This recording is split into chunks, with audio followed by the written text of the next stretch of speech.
Hello students, welcome to my channel. So आज हम class 6 geography का चैप्टर 6 डिस्कस करेंगे, जिसका नेम है मेजर लैंडफॉर्म्स ऑफ अर्थ। इस चैप्टर को हम रिवीजन नोट्स एंड समरी की हेल्प से डिस्कस करेंगे। पहले इसका इंट्रोडक्शन देख लेते हैं। जो लैंडफॉर्म्स है अर्थ पे, वो अलग अलग तरीके के होते हैं, जैसे कि माउंटेन्स हो गए, प्लेट्यू हो गए, प्लेन्स हो गए। और ये किससे बनते हैं? नेचुरल फिनोमेना से बनते हैं। जैसे कि अगर किसी लैंड का अपलिफ्टमेंट हो जाता है, वो थोड़ी ऊंचाई पर हो जाती है, सो उससे माउंटेन बन जाते हैं। और किसी लैंड पे अगर बहुत ज़्यादा डिग्रेशन होता जा रहा है, एरोजन होता जा रहा है, तो वो बिल्कुल प्लेन बन जाती है। तो इस तरह से नेचुरल फिनोमेना से, सी की मूवमेंट से, या फिर कह सकते हैं रिवर की मूवमेंट से हमारे लैंड फॉर्म्स फॉर्म होते हैं, और कॉन्टिनेंट की मूवमेंट से भी होते हैं। अब पहला है हमारा माउंटेन्स। जो माउंटेन्स होते हैं वो नेचुरल एलिवेशन होते हैं अर्थ का, मतलब अर्थ के सरफेस का थोड़ा ऊंचाई पर होना। नेचुरली कोई अर्थ का सरफेस है वो ऊंचा है थोड़ा, और बाकी के आसपास का सरफेस थोड़ा नीचा है, तो ये माउंटेन होते हैं। जो माउंटेन होती है उसकी पीक होती है, ठीक है, उसकी शिखर होती है, चोटी होती है, और नीचे से माउंटेन कैसा होता है? ब्रॉड होता है, थोड़ा चौड़ा होता है। In some mountains there are permanently frozen rivers of ice. कुछ माउंटेन में क्या होती है? आइस की रिवर होती है कि पूरी की पूरी, मतलब पूरी थ्रू आउट द ईयर वो आइस से ही कवर रहते हैं। जैसे कि अगर हम नॉर्थ पोल और साउथ पोल के एग्जांपल को लें, तो वहाँ पे बहुत सारे ऐसे माउंटेन्स हैं जो पूरा थ्रू आउट द ईयर बर्फ़ से ढके रहते हैं। इन्हें क्या बोलते हैं? ग्लेशियर्स। फिर है मोनाकिया माउंटेन है हवाई में, जो कि पैसिफिक ओशन के अंदर स्मर्ज्ड है, मतलब उसमें थोड़ा डूबा हुआ है। ऐसा माना जाता है कि इसकी हाइट है ना, जो वो माउंट एवरेस्ट से भी बड़ी है, लेकिन क्योंकि ये पैसिफिक ओशन में थोड़ा डूबा हुआ है, तो इसकी हाइट हम इतनी ज़्यादा काउंट नहीं कर पाते। माउंटेन्स में भी arranged in a line known as range. अब माउंटेन्स क्या होते हैं? एक के बाद एक लाइन में होते हैं, तो इस पूरी माउंटेन की लाइन को क्या बोलते हैं? रेंज बोलते हैं। Many mountain system consist of series of parallel ranges extended over 100 kilometre.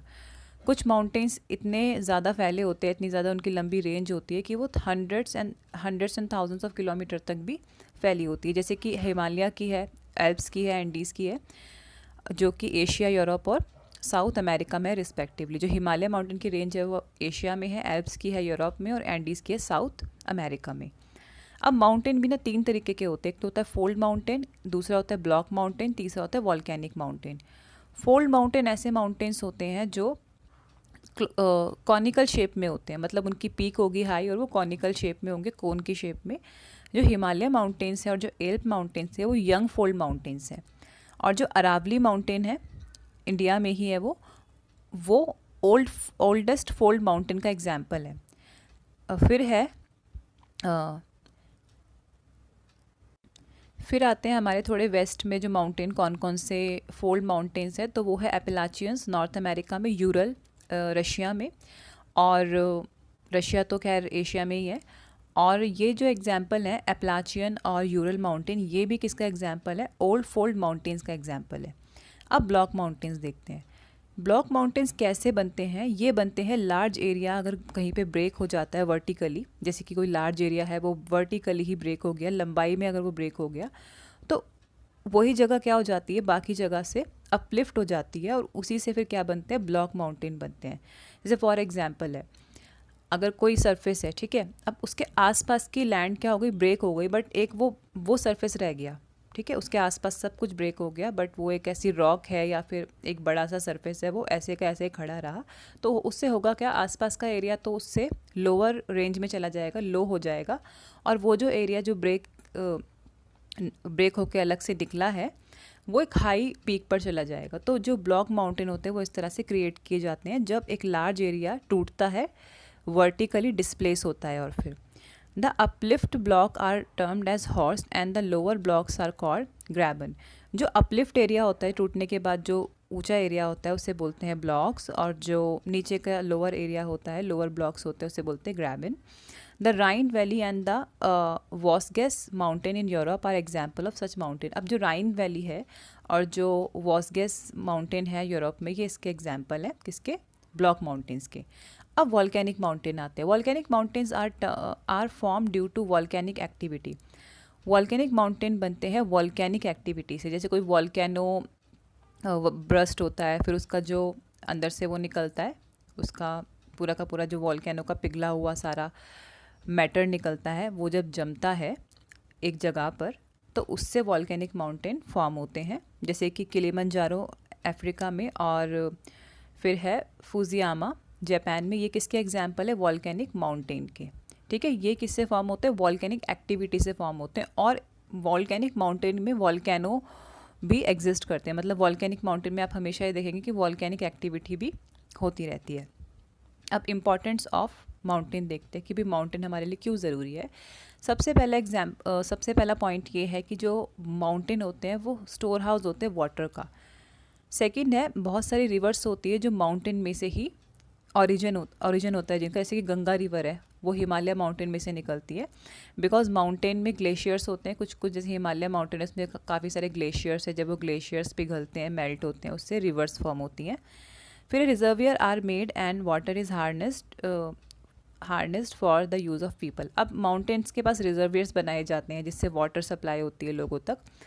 उसके बाद टेरेस फार्मिंग के लिए बहुत अच्छे होते हैं mountain. Water from the mountains is also use for irrigation and generation of hydro electricity. अब जो माउंटेन का वाटर होता है जो माउंटेन के ऊपर से आता है, उससे हाइड्रो इलेक्ट्रिसिटी जनरेट होती है, उसको हम इरीगेशन कैनल्स में भी बदल सकते हैं। Mountain has rich flora and fauna. अब माउंटेन के एरिया में अगर हम जाते हैं तो वहाँ पे काफ़ी अच्छा फॉरेस्ट वगैरह होते हैं, वेजिटेशन होती है, और तरह तरह के एनिमल्स हमें देखने को मिलते हैं। तो जो माउंटेन है वो हमें बहुत सारे नेचुरल रिसोर्सेज प्रोवाइड करवाते हैं। तो नेक्स्ट देखते हैं हम प्लेट्यूज। सो प्लेट्यूज होते हैं एलिवेटेड फ्लैट लैंड होती है ये। ठीक है, जो लैंड का ऐसा सरफेस जो ऊपर की तरफ थोड़ा उठा हुआ है उसे हम प्लेट्यूज बोलते हैं।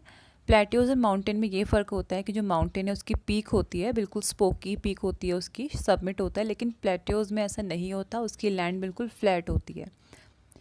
जो दक्कन प्लेट्यू है वो इंडिया का सबसे ओल्डेस्ट प्लेट्यू है, और east African plateau Kenya, Tanzania, Uganda and western plateau of Australia ये भी ओल्डेस्ट प्लेट्यूज़ के एग्जाम्पल हैं। जो तिब्बत का प्लेट्यू है ना वो दुनिया का सबसे ऊंचा प्लेट्यू माना जाता है, जिसकी हाइट तकरीबन 4000 से 6000 मीटर अबव है सी लेवल से। अब जो प्लेट्यूज़ हैं उनके क्या यूज़ हैं, क्या बेनिफिट है हमारे लिए, वो देखते हैं क्या क्या बेनिफिट है प्लेट्यूज़ के for humans and for nature.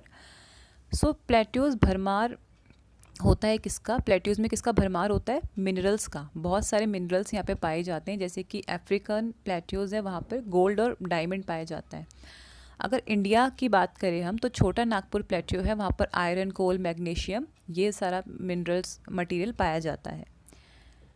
Plateaus के आसपास काफ़ी सारे वाटरफॉल्स भी होते हैं, जैसे कि हुंड्रू फॉल है छोटा नागपुर प्लेट्यू में, और सुबर्गनरेखा और जॉग फॉल है कर्नाटका में। जो लावा प्लेट्यूज़ होते हैं ना उसके आसपास की ना सॉइल होती है ब्लैक सॉइल, जो काफ़ी फर्टाइल होती है, इसलिए फार्मिंग के लिए भी जो प्लेट्यू रीजन है वो काफ़ी ज़्यादा अच्छे होते हैं। और बहुत सारे प्लेट्यूज़ टूरिस्ट अट्रैक्शन भी है, मतलब वो टूरिज़्म का पार्ट बन चुके हैं अब, क्योंकि जो प्लेट्यू के आसपास का सीन होता है वो काफ़ी ज़्यादा सुंदर और अट्रैक्टिव होता है। नेक्स्ट टॉपिक है हमारा plains. Plains are large stretches of flat land, they are generally not more than 200 metre above sea level. जो प्लेन्स होते हैं हमारे वो फ्लैट लैंड्स होते हैं, बिल्कुल लंबे लंबे बड़े बड़े फ्लैट लैंड्स होते हैं, और इनकी जो हाइट होती है सी लेवल से बस 200 मीटर ज़्यादा ऊंचाई पर होती है। Most of the plains are form by river and their tributaries. ज़्यादातर प्लेन्स किससे बनते हैं? रिवर से एंड उनकी ट्रिब्यूटरीज से। ट्रिब्यूटरीज होती है कि जो मेन रिवर है उसकी दूसरी, उसी में से बहने वाली दूसरी canals. The rivers flow down and slopes of mountain and erode them. They carry forward the eroded material. Then they deposit their load consisting of stone, sand and silt along their courses, and in their valleys it is from these deposit that plains are formed. जो reverse होते हैं वो mountain में से flow होती हैं, ठीक है। अब वो अपने साथ ना बहुत सारा मटेरियल लेकर आती है, जैसे कि सॉइल हो गई, स्टोन्स हो गए, सैंड हो गई, और वो इस मटेरियल को कहाँ डिपॉजिट करती है? जहाँ पर वो फ्लो करती है। अब जब वो रिवर वैली में ये सारा मटेरियल डिपॉजिट कर देती है तो वहाँ पर ही क्या बन जाते हैं? प्लेन्स बन जाते हैं, प्लेन एरिया बन जाता है, और ये काफ़ी फर्टाइल होते हैं। सो जो प्लेन्स होते हैं वो काफ़ी फर्टाइल होते हैं और इनके आसपास काफ़ी पॉपुलेशन रहती है। आपने देखा ही होगा कि हम माउंटेन्स वगैरह पे कम ही रहते हैं, ज़्यादातर लोग कहाँ रहते हैं? प्लेन एरिया में, है ना, जैसे सिटीज़ में या विलेजेस में, या जहाँ पर अच्छी फार्मिंग हो सके, जहाँ पर अच्छा ट्रांसपोर्टेशन सिस्टम चल सके। तो वो एरिया ही सबसे ज़्यादा डेंसली पॉपुलेटेड होते हैं और ये प्लेन एरिया ही होते हैं। Some of the largest plains made by river are found in Asia and North America. दुनिया के सबसे बड़े प्लेन्स ज़्यादातर जब पाए जाते हैं वो एशिया में और नॉर्थ अमेरिका में पाए जाते हैं। For example in Asia these plain are form by Ganga and Brahmaputra in India. तो जो एशिया की अगर हम बात करें तो गंगा और ब्रह्मपुत्र ने जो प्लेन्स बनाए वो काफ़ी ज़्यादा लार्ज हैं। और फिर Yangtze in China plains are most useful area for human habitation.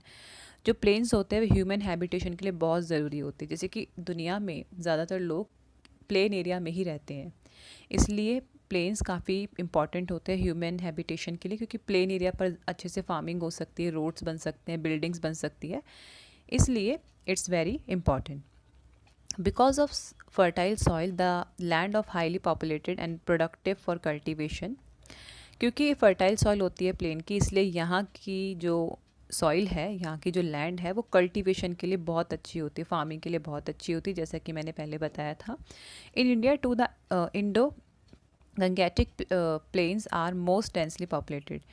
जो इंडिया में अगर हम बात करें तो इंडस वैली और जो गंगा वैली से जो गंगा रिवर और इंडस रिवर ने जो प्लेन बनाया है साथ में फॉर्मेशन की है जो प्लेन्स एरिया की, वो बहुत पॉपुलेटेड है। जैसे कि उत्तर प्रदेश हो गया, पंजाब, हरियाणा और बिहार, या जो भी नॉर्थ इंडिया का पार्ट हो गया, वो कितना डेंसली पॉपुलेटेड है, क्योंकि यहाँ पे जो रिवर्स फ्लो करती हैं उनकी वजह से ये जो एरियाज़ है काफ़ी ज़्यादा फर्टाइल हैं और प्लेन है। Landform and the people.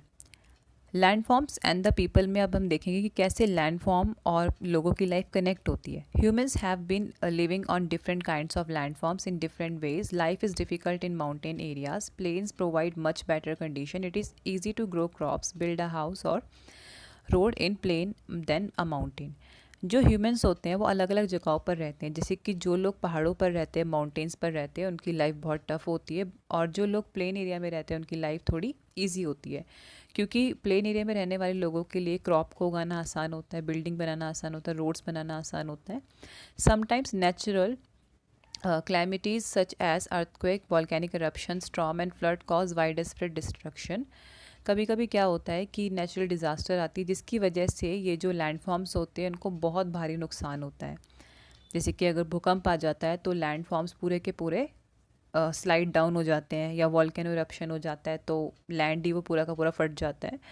सो जो हमारे लैंडफॉर्म्स है, लैंड मासीज है, उनको खतरा है नेचुरल डिज़ास्टर से। By creative awareness about such incident we may lower the risk. अब अगर हम नेचुरल डिज़ास्टर की अवेयरनेस फैलाएं तो हम ऐसे रिस्क से बच सकते हैं। मतलब ऐसा नहीं है कि वो डिज़ास्टर रुक जाएगी, बट हम अपने आप को सेव कर सकते हैं। जैसे कि आजकल भूकंप के लिए हम मॉक ड्रिल देते हैं स्कूल्स में, या फिर जो वॉल्केनो इरप्शन होता है या स्टॉर्म आता है तो हमें सैटेलाइट से पहले थोड़ा सिग्नल मिल जाता है, तो हम लोगों को सचेत कर सकते हैं, अवेयर कर सकते हैं कि वो उस एरिया को खाली कर दे जहाँ पर कोई भी नेचुरल डिज़ास्टर होने वाला है।